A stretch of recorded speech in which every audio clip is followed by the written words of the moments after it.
ಹಾಗೆ ಇದು ಮತ್ತೊಂದು ವಿಡಿಯೋಗೆ ಸ್ವಾಗತ. ಸೊ ಇಲ್ಲಿ ನಾವು ನೋಡ್ತಿರ್ಬೋದು, ಈಗ ಮೂರನೇ ಸುತ್ತಿನ ತಾತ್ಕಾಲಿಕ ಫಲಿತಾಂಶವನ್ನು ಬಿಟ್ಟಿದ್ದಾರೆ. ಆಲ್ರೆಡಿ ಇಲ್ಲೊಂದು ಪ್ರಕಟಣೆಯನ್ನು ಕೊಟ್ಟಿದ್ದಾರೆ. ಅದರಲ್ಲಿ ಏನಿದೆ ಅಂತ ನಾವು ಡೀಟೇಲ್ ಆಗಿ ನೋಡ್ತಾ ಹೋಗೋಣ. ಕೆಲವು ವೈದ್ಯಕೀಯ ಕಾಲೇಜುಗಳ ಸೀಟುಗಳ ಸೇರ್ಪಡೆಯಾದ ಹಿನ್ನೆಲೆಯಲ್ಲಿ ಹಾಗೂ ಇಲ್ಲೇನಂತ ಕೊಟ್ಟಿದ್ದಾರೆ ಅಂತ ಹೇಳಿದ್ರೆ, ಸೊ ಏನಕ್ಕೆ ಸೆಕೆಂಡ್ ರೌಂಡು ಡಿಲೇ ಆಯಿತು ಅಂತ ಹೇಳಿದ್ರೆ, ಕೆಲವೊಂದು ಹೊಸ ಸೀಟ್ಗಳು ಬಿಟ್ಟಿದ್ರು. ಮೆಡಿಕಲ್ ಆಗಿರ್ಬೋದು, ಡೆಂಟಲ್ ಆಗಿರ್ಬೋದು. ಸೊ ಅದನ್ನು ಆ್ಯಡ್ ಮಾಡಿಕೊಂಡು ಥರ್ಡ್ ರೌಂಡ್ಗೆ ಒಟ್ಟಿಗೆ ಥರ್ಡ್ ರೌಂಡ್ ಜೊತೆಗೆ ಇದು ಕೂಡ ಸೆಕೆಂಡ್ ರೌಂಡ್ ರಿಸಲ್ಟನ್ನು ಕೊಟ್ಟಿದ್ದಾರೆ. ಹಾಗೆಯೇ ತಾತ್ಕಾಲಿಕ ಫಲಿತಾಂಶವನ್ನು ಇವತ್ತು 10 ಬಿಟ್ಟಿದ್ದಾರೆ. ಏನಂತ ಹೇಳಿದ್ರೆ 9 ಅಂದರೆ ನಿನ್ನೆ ಬೆಳಿಗ್ಗೆ 8ರವರೆಗೆ ಆಪ್ಷನ್ ಎಂಟ್ರಿ ಮಾಡಿದ್ದನ್ನು ಅವರು ಕನ್ಸಿಡರ್ ಮಾಡಿರುವಂಥದ್ದು. ಹಾಗೆಯೇ ಇದು ತಾತ್ಕಾಲಿಕ ಫಲಿತಾಂಶ, ಯಾರು ಕೂಡ ಕಾಲೇಜ್ಗೆ ಹೋಗೋ ಅವಶ್ಯಕತೆ ಇರಲ್ಲ.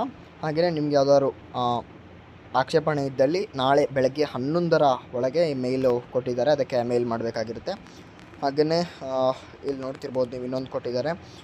ಯಾರ್ಯಾರಿಗೆ ಸೀಟ್ ಅಲಾಟ್ ಆಗುತ್ತಲ್ಲ ಅವರು 13/9/2025 ಒಳಗೆ ಇದು ಬರೀ ಇಂಜಿನಿಯರಿಂಗ್, ಆರ್ಕಿಟೆಕ್ಟ್ ಮತ್ತು BNYS ಏನು ನ್ಯಾಚುರೋಪತಿ ಹಾಗೂ agriculture, veterinary, BSc nursing, B pharma, pharm D, BPT, BPO ಹಾಗೂ ಅಲೈಡ್ ಹೆಲ್ತ್ ಸೈನ್ಸಸ್ ಅವರು ಮಾತ್ರ 13 ಯಾವ ಕಾಲೇಜ್ ಅಲಾಟ್ ಆಗುತ್ತೋ ಆ ಕಾಲೇಜ್ಗೆ ಹೋಗಿ 13 ಒಳಗೆ ಶುಲ್ಕವನ್ನು ಪಾವತಿಸಿ ಸೀಟ್ ಕನ್ಫರ್ಮೇಷನ್ ಸ್ಲಿಪ್ಪನ್ನು ಕೂಡ ಡೌನ್ಲೋಡ್ ಮಾಡ್ಕೋಬೇಕಾಗುತ್ತೆ.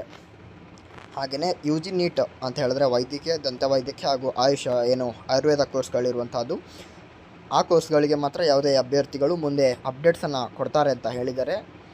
ಹಾಗೆ ಆ ಅಪ್ಡೇಟ್ಸ್ಗಳಿಗಾಗಿ ನೀವು ಕೂಡ ತಕ್ಷಣ ಅಪ್ಡೇಟ್ಸ್ಗಳಿಗಾಗಿ ನಮ್ಮ ಚಾನಲ್ನ ದಯವಿಟ್ಟು ಸಬ್ಸ್ಕ್ರೈಬ್ ಮಾಡಿ. Thank you.